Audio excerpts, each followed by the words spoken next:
Imaginez un géant financier, une bête de Wall Street. Mais vous êtes-vous déjà demandé d'où il venait?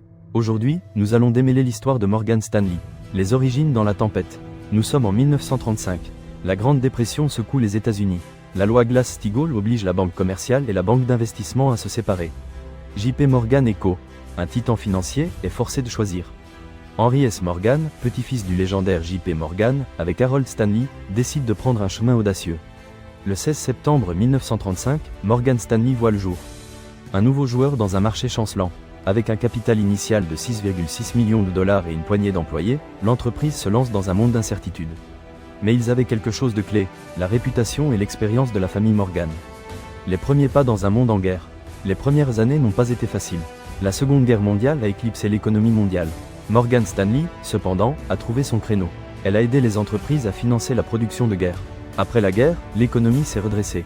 L'entreprise a prospéré. Elle est devenue un leader dans la souscription d'obligations d'entreprise. Elle finançait l'expansion des grandes entreprises américaines. L'ère de l'expansion. Les années 70 et 80 ont été une époque de transformation. Morgan Stanley s'est étendue à de nouveaux marchés. Elle a ouvert des bureaux en Europe et en Asie. Elle s'est diversifiée dans de nouveaux domaines. Fusion et acquisition, gestion d'actifs, courtage. En 1986, un moment crucial, Morgan Stanley est entrée en bourse. Elle a cessé d'être une entreprise familiale pour devenir une société publique. Cela lui a donné accès à plus de capital pour continuer à croître. Défis et restructuration. Mais tout n'a pas été un long fleuve tranquille. La crise financière de 2008 a durement frappé Morgan Stanley. L'entreprise était au bord de l'effondrement. Elle a dû être renflouée par le gouvernement fédéral. En réponse, Morgan Stanley s'est transformée. Elle est devenue un holding bancaire.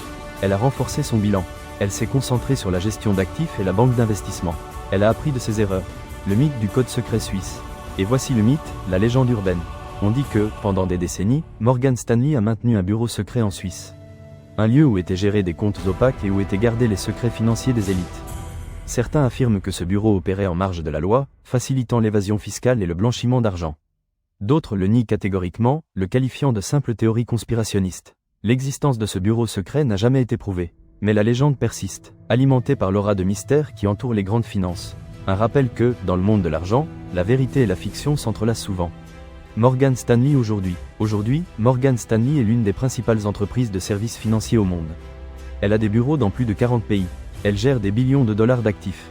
Elle conseille les gouvernements et les entreprises dans les transactions les plus importantes. C'est un géant mondial, oui, mais c'est aussi le résultat de décisions audacieuses, de moments de crise et de la recherche constante d'innovation. Une histoire de résilience et d'adaptation. Réflexion finale. Morgan Stanley, un nom qui évoque pouvoir et prestige. Mais derrière ce nom, il y a une histoire d'ambition, de risque et de transformation. Une histoire qui nous rappelle que le succès n'est pas une destination, mais un voyage constant. Et que, parfois, les rumeurs les plus sombres peuvent révéler des vérités inconfortables. Parce que parfois, derrière un simple logo, il y a toute une histoire que peu connaissent. Vous avez aimé cette histoire? Abonnez-vous à Mythe et Marque et laissez-nous un commentaire. Quelle autre marque aimeriez-vous que nous enquêtions?